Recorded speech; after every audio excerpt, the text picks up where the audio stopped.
Friends, present సొసైటీలో ఏ విధంగా ఉందంటే చిన్నపిల్లల నుంచి పెద్దవాళ్ళ వరకు ఎస్పెషల్లీ ఎవరైతే 10 దాటిన తర్వాత ఒక ఇంటర్మీడియట్ చదువుతున్న వయసు పిల్లలు ఎవరైతే ఉంటారో వాళ్ళ మైండ్ సెట్ అనేది చాలా కాంట్రాస్ట్గా చాలా డిఫరెంట్గా అయితే ఉంటుంది.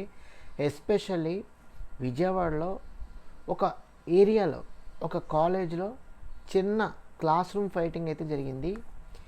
ఆ క్లాస్ రూమ్ ఫైటింగ్కి కేవలం కారణం వచ్చేసరికి ఎవరైతే ఈ ఇంటర్ పీపుల్ యంగ్ బాయ్స్ ఉంటారో వీళ్ళందరూ గ్రూపులుగా విడిపోయి అక్కడక్కడ మీకు తెలిసిందే కదా, చిన్న చిన్న మాటలు తోటలో అటు ఇటుగా మిస్ మ్యాచ్ అయినా యంగ్ వయసు కాబట్టి గొడవలకు ఎక్కువ ఆకర్షితులు అవుతారు కాబట్టి మాట అనుకుంటూ ఉంటారు కాబట్టి ఇలాగా ప్రక్రియ ఏదైతే జరుగుతుందో సడన్గా ఒక గ్రూప్ వాళ్ళు ఒక పర్సన్నే టార్గెట్ చేసి బూతులు తిడుతూ చొక్కా విప్పి మరి బట్టలు విప్పి మరి బూతులు తిడుతూ కొట్టారంటే మీరు ఆ వయసు ఉన్నవాళ్ళు ఎవరైనా ఊహించగలరంటారా? అవును, అలాంటి వయసు అనేది చాలా ఎక్కువగా యంగ్ బ్లడ్ కాబట్టి, ఉడుకు రక్తం కాబట్టి ఖచ్చితంగా మాటకి మాట చేతకి చేత ఖచ్చితంగా ధీటుగా అయితే ఇస్తూ ఉంటారు. ఎందుకంటే ఆ వయసు పిల్లలకి అది సర్వసాధారణం. బట్ అది కాస్త ఎలా మారిందంటే మీకు నెవర్ బిఫోర్ సీన్ లాగా ఉంటుంది. మనం ఆల్రెడీ చాలా వేరియస్ కేసెస్ అయితే వేరియస్ స్టడీస్ అయితే మనం చూసాం. బట్ ఈ కేసు వచ్చేసరికి చాలా డిఫరెంట్గా అయితే ఉంటుంది. వీళ్ళకి ఎటువంటి పెద్ద మెచ్యూరిటీ అంటూ ఏమీ లేదు. ఇలా కేవలం ఇల్లు, కాలేజు, సోషల్ మీడియా ఇవే. ఈ ప్రక్రియలో ఏంటంటే ఈ యువకులు ఆ కుర్రోడిని బూతులు తిడుతూ కొట్టి చివరికి ఆ సంఘటన ఏదైతే జరిగిందో ఒక అబ్బాయి షూట్ చేసి అది ఇన్స్టాగ్రామ్ పోస్ట్ చేయటం వల్ల అది చూసి తట్టుకోలేక అవమానంగా భావంతో ఫీల్ అయ్యి ఆ కుర్రోడు ఇంటి దగ్గర ఎవరు లేని సమయంలో ఒక గదిలో ఫ్యాన్ గురేసుకుని చనిపోయాడు. చూడండి, ఒక కుర్రాడు తన్ని బాధ పెట్టిన వాళ్ళు అదేవిధంగా వీడియోలో చూసి మీ అందరికీ ఈ రకరకాల భావాలు అయితే ఉంటాయి. అవమానంగా ఫీల్ అయ్యి తనైతే ఇంట్లో ఊరేసుకుని చనిపోయాడు. ఇంటర్ చదువుతున్న బాలుడు ఇలాంటి మనస్తత్వానికి గురయ్యి చనిపోవటం అనేది ఎంత మటుకి న్యాయం అంటారు చెప్పండి? ఆ వయసులో పుస్తకాలు పట్టుకొని కుస్తీ పడకుండా పుస్తకాలు పట్టుకొని ఎక్కడో ప్రపంచ దేశాలకు నేను వెళ్ళాలి, తిరగాలి, బాగా చదువుకోవాలి, బాగా తల్లిదండ్రులను చూసుకోవాలి, బాగా మంచి ఉద్యోగం తెచ్చుకోవాలి, విదేశాలకు వెళ్ళాలి, గొప్ప స్థాయిలో ఉండాలని ఇలాంటి కళల ప్రపంచంలో ఉండాల్సిన యువకులు, విద్యార్థులు ఇలాంటి రకంగా తయారయ్యారంటే మీరు ఎక్కడైనా నమ్మకంగా ఉందా? సో దీని గురించి కంప్లీట్గా మాట్లాడుకుందాం. ఫ్రెండ్స్, మీరు ఫస్ట్ టైం మన ఛానల్ చూస్తున్నట్లయితే తప్పకుండా మన ఛానల్కి అయితే సబ్స్క్రైబ్ చేసుకోండి. ఎందుకంటే మన ఛానల్ నుంచి రెగ్యులర్గా informative videos, useful videos, worthful videos అయితే వస్తూ ఉంటాయి. ఏ వీడియో కూడా మిస్ అవ్వకుండా ఉండాలంటే తప్పకుండా మన ఛానల్కి అయితే సబ్స్క్రైబ్ చేసుకోండి. వెంటనే సబ్స్క్రైబ్ చేసుకొని పక్కన ఉన్న బెల్ ఐకాన్ కూడా ఆన్ చేసుకొని వెంటనే మన ఛానల్ నుంచి ఏ వీడియో వచ్చినా టక్మని చూడటానికి అయితే మీకు అవకాశం ఉంటుంది. ప్రతిరోజు కూడా మన వీడియో అయితే చూడటానికి ప్రయత్నించండి. ఇంక లేట్ లేకుండా డైరెక్ట్గా టాపిక్లోకి అయితే వెళ్దాం. విజయవాడలోని పోరంకి అనే ఒక విలేజ్లో ఒక ఊర్లో అక్కడ ఒక పలానా కాలేజీలో ఇంటర్ యువకులు అయితే చదువుతున్నారు. ఈ ప్రక్రియలో ఏంటంటే అక్కడ చదువుతున్న కుర్రోళ్ళందరూ కూడా గ్రూపులుగా విడిపోయి, మీకు అందరూ తెలిసిందే యంగ్ బ్లడ్ కాబట్టి మాట వచ్చి ఒక యువకుడు సంథింగ్ ఏదో చేయటంతో తనైతే తన్నులు తినటం, బూతులు తిట్టించుకుంటూ తన్నులు తినటం వల్ల అతను బాగా బాధపడి అతని పేర్లు చేతి మీద రాసుకొని అదే టైంలో వెనకాల ఇదంతా జరుగుతున్న గొడవ ఏదైతే ఉందో ఒక వ్యక్తి ఫోటో తీశాడు, ఒక వ్యక్తి వీడియో తీశాడు. అది ఇన్స్టాగ్రామ్లో పెట్టి బాగా వైరల్ అయ్యేసరికి ఇంటికి వెళ్ళి తను చూసుకునేటప్పటికి ఏమైందంటే చాలా బాధ కలిగి ఈ మనస్తత్వానికి గురయ్యి నాకు ఈ పరిస్థితి ఏంటని చెప్పేసి తన సెల్ఫ్గా ఫీల్ అయిపోయి చాలా లోన్లీగా ఫీల్ అయిపోయి ఎవరు ఇంట్లో లేని సమయం చూసి తను ఒక గదిలో ఊరేసుకుని చనిపోయాడు అనమాట. సో చూడండి, ఆ వయసులో పుస్తకాలు పట్టుకొని చదివకుండా ఇలాంటి గొడవలోకి దిగి ఏ తప్పు చేయకుండా గొడవలోకి దిగి తనే అనవసరంగా బాధపడి దెబ్బలు తిని చివరికి సూసైడ్ చేసుకోవడం జరిగింది ఒక ఇన్స్టాగ్రామ్ పోస్ట్ వల్ల. ఈ యువతలో ఏమవుతుందో నాకు అర్థం అవ్వట్లేదు. ఇన్స్టాగ్రామ్లో మీ అందరికీ తెలుసు రోత రీల్స్ ఏ విధంగా వస్తాయో.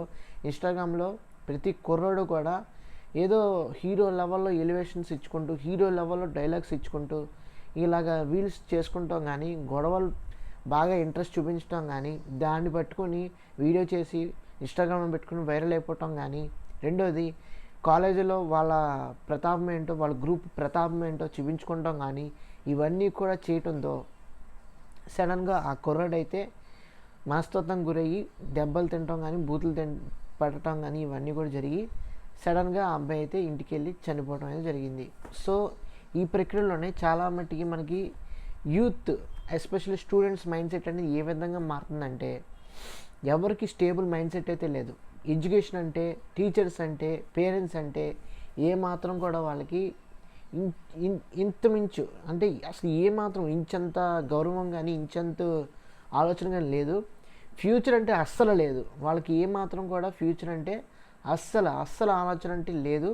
మరి ఎందుకు యూత్ ఇలా తయారవుతున్నారు? ఇంటర్మీడియట్ వయసు వాళ్ళకి చదువు అంటే అదొక ఇంట్రెస్ట్, చదువు అంటే ఒక ప్యాషన్, చదువు అంటే ఒక ఫ్యూచర్ అనే ఆలోచనతో ఒక బేస్, అదే ఫౌండేషన్ అది.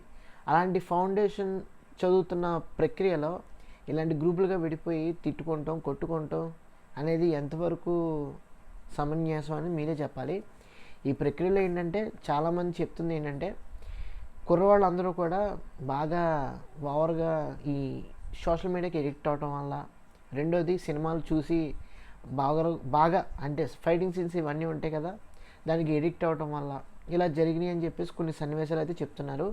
అండ్ అదేవిధంగా యూత్లో ఎక్కువగా ఏంటంటే ప్రతి ఒక్కరు కూడా వాళ్ళ ప్రతాపం ఏంటో చూపించాలి, నేనే గొప్ప, నేనే అందరినీ రఫాడించాలి అనే విధంగా ఈ మధ్యన ఎక్కువగా తయారైపోయారు యూత్ అనేవాళ్ళు.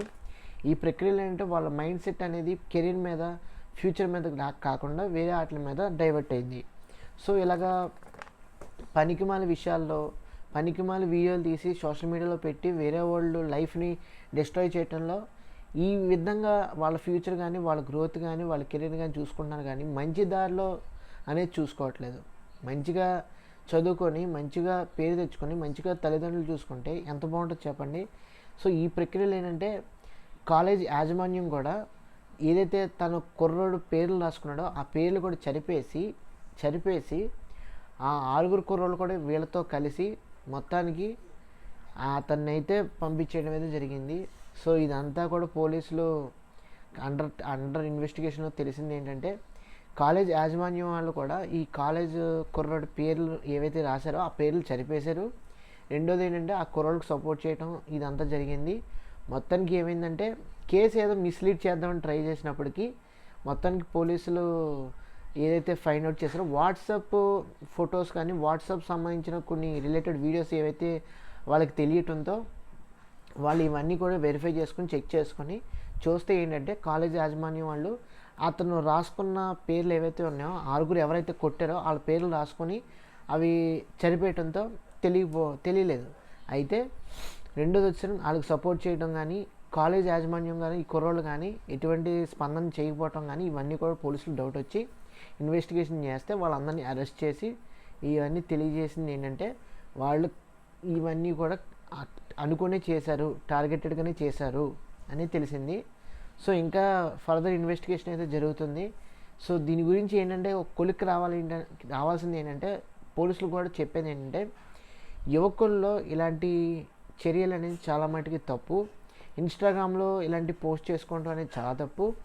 అలాంటి పోస్ట్ చేసినప్పుడు చాలామంది మీకు ఇన్ఫ్యాక్ట్ నిజం చెప్పాలంటే మీకు కేరళ బస్ ఇన్సిడెంట్ గుర్తుండొచ్చు, రీసెంట్గానే జరిగింది. సో అతనికి ఎటువంటి తప్పు చేయలేదు. ఆవిడ కేవలం ఇన్స్టాగ్రామ్లో వైరల్ అవ్వటం కోసం, ఇన్స్టాగ్రామ్లో నెంబర్ ఆఫ్ వ్యూస్ సంపాదించడం కోసం, ఫాలోవర్స్ సంపాదించడం కోసం ఈ విధమైన పనులు చేయటం వల్ల కేరళ బస్ ఇన్సిడెంట్ ఏదైతే జరిగిందో అలాంటివి చేయటం వల్ల వైరల్ అవుతారని ప్రతి ఒక్కరికి తెలుసు. అతని చివరికి ఏమైంది, నేనేం తప్పు చేయకపోయినా తన మొత్తం చుట్టుపక్కల వాళ్ళు కానీ, రిలేటివ్స్ కానీ వీళ్ళందరూ కూడా ఒకేసారి తెలిసిందే కదా బ్రెయిన్ వాష్ చేయటం కానీ, ఒక రకంగా చూడటం కానీ, ఒక రకంగా మారటం కానీ చేయడంతో అతను మనస్తత్వానికి గురయ్యి సూసైడ్ చేసుకుని చనిపోయాడు. సేమ్ అలాంటి కేటగిరీ ఇక్కడ కూడా జరిగింది. బట్ ఇక్కడ ఏంటంటే తనే ఏం తప్పు చేయకపోయినా ఆ కుర్రాడు తను బూతులు తిడుతూ కొట్టి ఆ విధంగా మనస్తత్వానికి గురయ్యి ఇన్స్టాగ్రామ్లో పోస్ట్ చేయడం వల్ల ఇంట్లో ఉరేసుకుని చనిపోయాడంటే ఎంత లోన్లీ ఫీల్ అయ్యి ఉంటాడు, ఎంత అంటే ఒంటరితనం ఫీల్ అయ్యి ఉంటాడు చెప్పండి. సో దీని గురించి ఏంటంటే ఎవరో కూడా స్పందించట్లేదు. ప్రస్తుతానికి ఏంటంటే యూత్లో రకరకాల కేసెస్ అయితే మనకు కనబడుతున్నాయి. సో దేన్ని పట్టుకొని మనం స్పందించాలో కూడా ఎవరికి క్లియర్ కట్గా అర్థం అవ్వట్లేదు. కాలేజీలో చదువుకున్న పిల్లలు కేసులు వస్తున్నాయి, ఇంకా పెద్ద పెద్ద చదువులు చదువుతున్న వాళ్ళు పిల్లలు కేసులు వస్తున్నాయి. ఎన్ని రకాలుగా వస్తున్నాయి అంటే రకరకాలుగా వస్తున్నాయి అన్నమాట, మామూలుగా రావట్లేదు. వీళ్ళు చదువుకోకుండా చేసే పనులన్నీ కూడా దిక్కుమాల పనులని చెప్పచ్చు. ఇలా ఏంటంటే నిజంగా ప్రజెంట్ జెన్జీ పీపుల్ అందరూ కూడా సర్వనాశనమేనని చెప్పడంలో ఎటువంటి సందేహం అయితే లేదు. సో ఈ స్టూడెంట్స్ చదువుకోవడానికి వెళ్తున్నారో లేదంటే గ్రూప్స్ ఫామ్ చేయడానికి వెళ్తున్నారో అక్కడ గొడవలు పడడానికి వెళ్తున్నారో నాకైతే అస్సలు అర్థం అవ్వట్లేదు. ఏం జరుగుతుందో రేపు ఫ్యూచర్లో వాళ్ళు కెరీర్ మీద కానీ ఫ్యూచర్ మీద కానీ ఫోకస్ చేసి ఉద్యోగం సంపాదించుకొని డబ్బులు సంపాదించుకొని ఫ్యామిలీని బాగా చూసుకుంటారో లేదో కూడా నమ్మకం అయితే లేదు ప్రజెంట్ సిచ్యువేషన్లో. ఎందుకు మరి ఇలాగ తయారయ్యారు అర్థం అవ్వట్లేదు. ఒక పక్కన కాలేజ్ యాజమాన్యం కూడా వాళ్ళ మీద కేసు రాకుండా ఉండటం కోసం, వాళ్ళ పిల్లల ఫ్యూచర్ అవ్వకుండా ఉండటం కోసం ఆ కుర్రాడి యొక్క పేర్లు ఏదైతే రాసుకున్న చేతి మీద అది చనిపోయటం కానీ, ఆ వాట్సాప్లో ఫోటోలు రావటం వల్ల ఎవరో ఫోటో తీసి ఎవరో వీడియో తీసి అది వాట్సాప్లో షేర్ చేయటం వల్ల ఫార్వర్డ్ చేయటం వల్ల పోలీసులు దొరకటం వల్ల అది ఒక మెయిన్ ఎవిడెన్స్ కింద మనకి ఆధారం కనిపించింది. లేకపోతే అసలు తెలిసేదా చెప్పండి. దీని గురించి స్టిల్ ఇన్వెస్టిగేషన్ అయితే జరుగుతుంది. సో మొత్తానికి ఒక కొలిక్ అయితే రావాలి. చెప్తున్నాను ప్రజెంట్ యూత్ ఎలా ఉన్నారంటే ఏదోటి గొడవ పెట్టుకోవాలి, ఏదోటి వీడియో పెట్టి వైరల్ అయిపోవాలి, సెన్సేషన్ అయిపోవాలి అంతే. నేనేంటో నా ఈగో ఏంటో నా యాటిట్యూడ్ ఏంటో తెలియజేయాలి. చదువు మీద కానీ ఫ్యూచర్ మీద కానీ కెరీర్ మీద అస్సలు ఇంచెంతు కూడా వాళ్ళు శ్రద్ధ అయితే పెట్టట్లేదు. సో ప్రస్తుతానికి అయితే మటుకు ఇది. సో ఫ్రెండ్స్, ఎవరైనా సరే ఇన్స్టాగ్రామ్లో మీరు వీడియోస్ చేసిన వాళ్ళు అయితే ఎస్పెషల్ యూత్ ఎవరైనా ఉన్నారా, మీరు చదువుకోండి కానీ వీడియోస్ చేసుకుంటాం అంతేగాని ఇలాంటి దిక్మాల పనులు చేసి వీడియోలు పెట్టి వైరల్ అవుతాం అని అంటే అది ఏదో ఒక సమయంలో మీకు చివరికి ఇలాంటి జైలు పాలకి అయ్యే అవకాశం అయితే చాలా ఎక్కువగా ఉంటుంది.